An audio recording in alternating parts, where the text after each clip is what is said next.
मनोजवं मारुततुल्यवेगं जितेन्द्रियं बुद्धिमतां वरिष्ठं वातात्मजं वानरयूथमुख्यं श्रीरामदूतं शिरसा नमामि।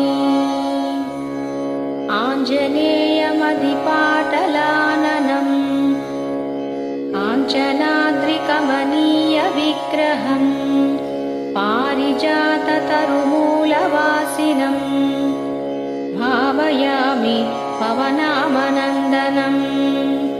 यत्र यत्र रघुनाथकीर्तनं तत्र तत्र कृतमस्तकाञ्जलिं बाष्पवारि परिपूर्णलोचनं मारुतिं नमता राक्षसान्तकम्।